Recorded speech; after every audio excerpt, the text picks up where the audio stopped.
E aí, pessoal, tudo certo? Sejam muito bem-vindos.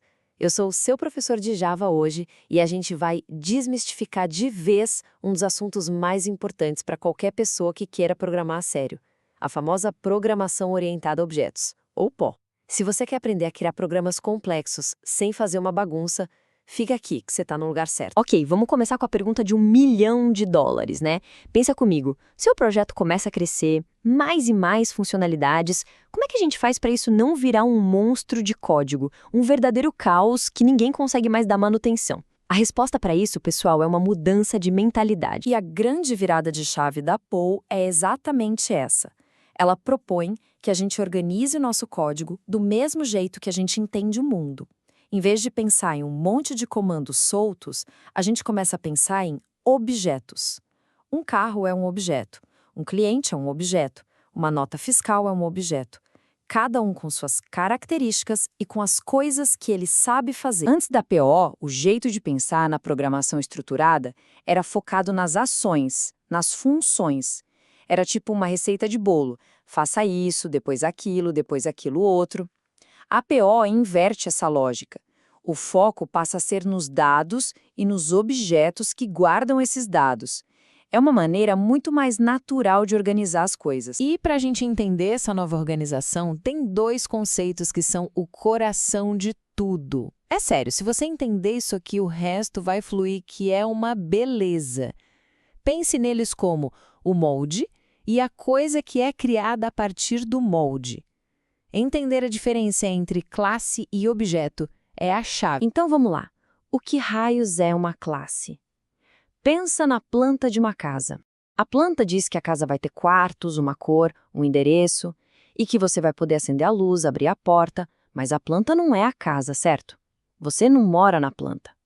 A classe é isso: o molde, a receita, a definição do que algo vai ser. E o objeto?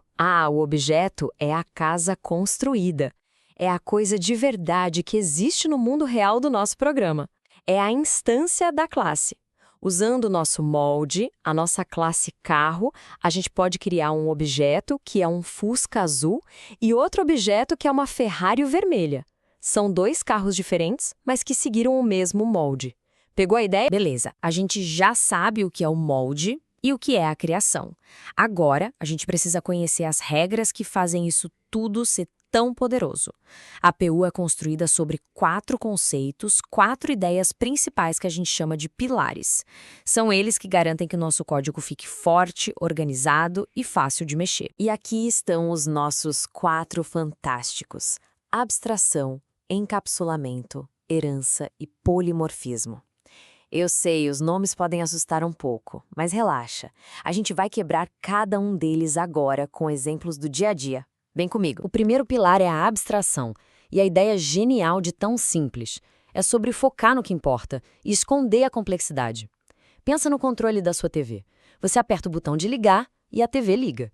Você não precisa entender de circuito elétrico, de infravermelho, nada disso. A abstração no código é a mesma coisa. Ela te dá uma interface simples para usar algo complexo. O segundo pilar é o encapsulamento. Ele anda de mãos dadas com a abstração. Pensa no motor de um carro. Ele está lá debaixo do capô protegido. Para acelerar, você não vai lá mexer na injeção eletrônica. Você pisa no pedal. O pedal é interface segura. O encapsulamento faz isso. Ele protege os dados importantes de um objeto e só deixa você mexer neles do jeito certo. Isso deixa o código muito mais seguro. Agora, a herança. Esse pilar é sensacional para a gente não repetir código. Imagina que você tem uma classe animal que tem características como nome e peso. Aí você precisa criar as classes cachorro e gato. Em vez de escrever tudo de novo, você simplesmente diz que cachorro herda de animal. Pronto, ele já nasce sabendo tudo que um animal sabe. É uma economia de trabalho gigantesca. E para fechar com chave de ouro, o polimorfismo. O nome significa muitas formas, e é isso mesmo. É a capacidade de uma mesma ação ter resultados diferentes. Imagina que você tem um objeto cachorro e um gato, e você manda os dois executarem a ação fazer som. O cachorro vai latir, o gato vai miar. É a mesma ordem, mas cada um executa do seu próprio jeito. é super flexível. Tá bom, a teoria é bonita, né? Mas como professor de Java, eu digo, nada como ver o código para a coisa fazer sentido de verdade. Então, bora sair um pouco da teoria e ver como isso se parece na prática. Rapidinho. Olha só o nosso molde, a nossa classe carro em Java. Vê como é intuitivo? A gente declara os atributos, ou seja, as características que todo carro vai ter, uma cor e um modelo, e a gente declara os métodos, os comportamentos, como acelerar. Essa aqui é a nossa planta baixa, o nosso gabarito. E agora, a mágica, a criação do objeto. Nessa linha, carro do João igual a new carro, a gente está dizendo, Java, pegue aquele molde carro e construa um para mim. A gente deu um nome para ele, carro do João. Depois, a gente define a cor dele como vermelho e manda ele acelerar. Pronto, o molde virou um carro de verdade no nosso programa. Certo. Depois de tudo isso, talvez você esteja pensando, ok, entendi. Mas por que isso importa tanto para mim? Por que eu, como desenvolvedor, tenho que me preocupar com isso?